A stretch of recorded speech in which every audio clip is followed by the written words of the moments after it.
Hola amigos, bienvenidos a un nuevo video sobre este curso de literatura inglesa y norteamericana de Jorge Luis Borges.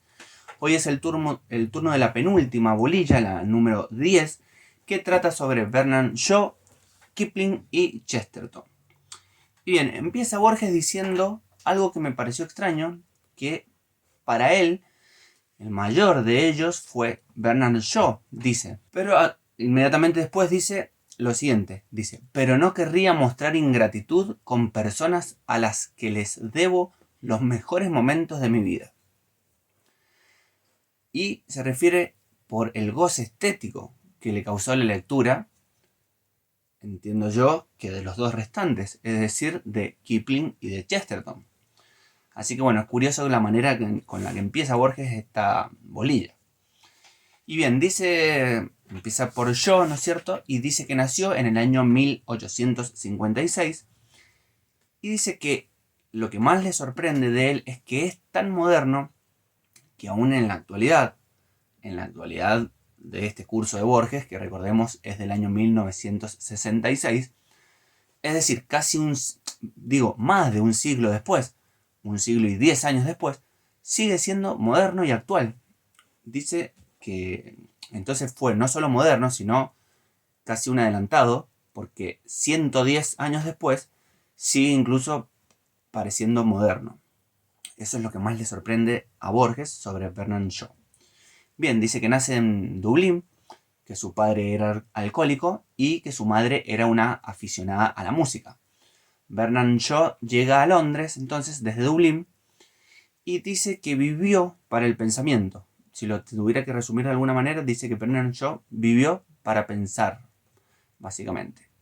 Además, fue socialista y atacó al capitalismo, por supuesto, en tanto socialista, y dice que en cuanto a la fe era panteísta, como Spinoza, es decir, que creen que el espíritu, dice, es algo creador y que luego va abriéndose camino entre la materia, o a través de la materia. Y Bernard Shaw lo que hace es imaginar una fuerza vital de la que emana el universo, como el panteísmo, ¿no? Y también dice Borges que Shaw admiraba a los héroes o a las grandes figuras. Dice que admiró mucho a Julio César, a Cromwell, a Napoleón y también admiró a Stalin cuando fue en tanto tan socialista que fue. Y dice que también tenía una gran riqueza en los caracteres de sus personajes y que en eso se asemeja mucho a Dickens. También dice que empezó escribiendo dramas realistas y luego fue netamente fantástica su literatura. Después pasa a Kipling, dice que nace en Bombay, en la India, en el año 1865, pero conforme a la tradición de esa época fue educado en Inglaterra. Dice que, simplificando mucho, algo dice que siempre Borges dice que le gusta a los profesores de literatura, podríamos decir que la obra de Kipling está dividida en dos. La primera estaría dedicada a la geografía o, en términos de abstractos, al espacio, y la segunda parte estaría más dedicada a la historia o, en términos abstractos, al tiempo.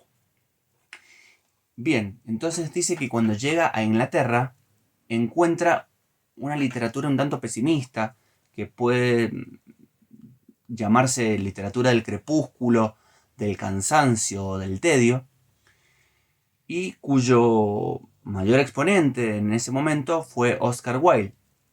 Dice Borges que Kipling decía que los ingleses no tenían conciencia del imperio que habían formado y llamaba a los de Inglaterra, los llamaba los isleños, en contraposición, digamos, con la Inglaterra vasta, que sería la Inglaterra imperial, de la cual formaba parte, por ejemplo, India.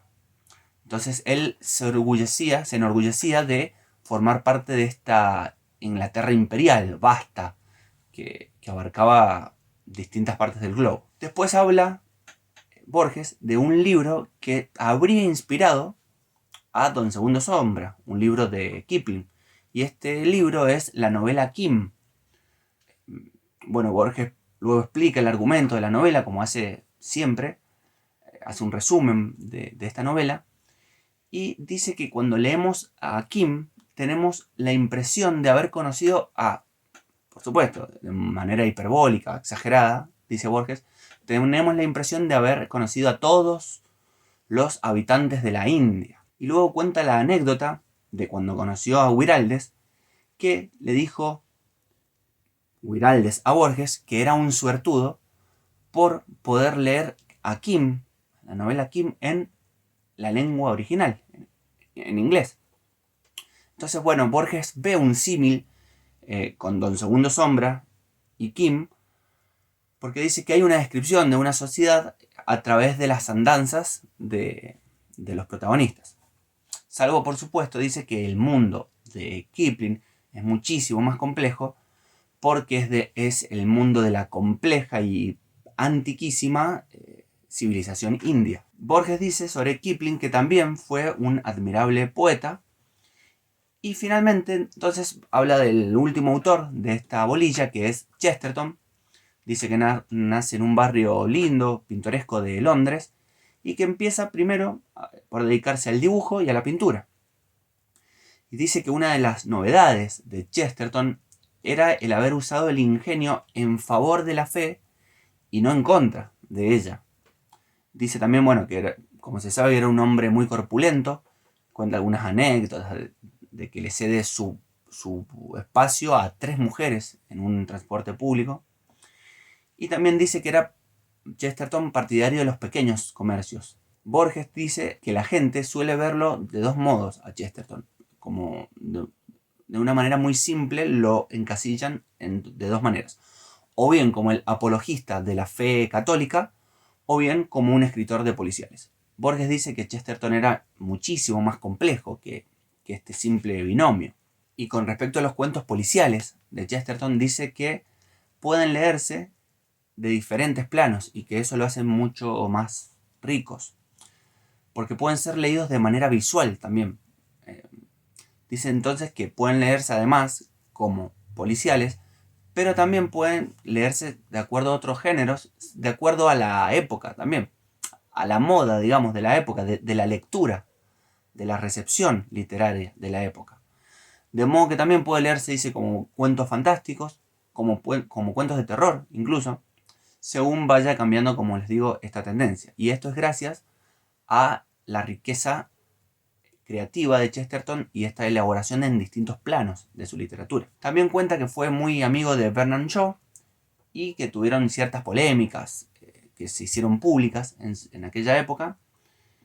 También cuenta que Chesterton hacía periodismo, además de literatura, y que al igual que Kipling sentía un gran amor por Francia y una aversión por Alemania, al punto, dice Borges, de cometer el anacronismo de negar que los ingleses hubieran sido sajones.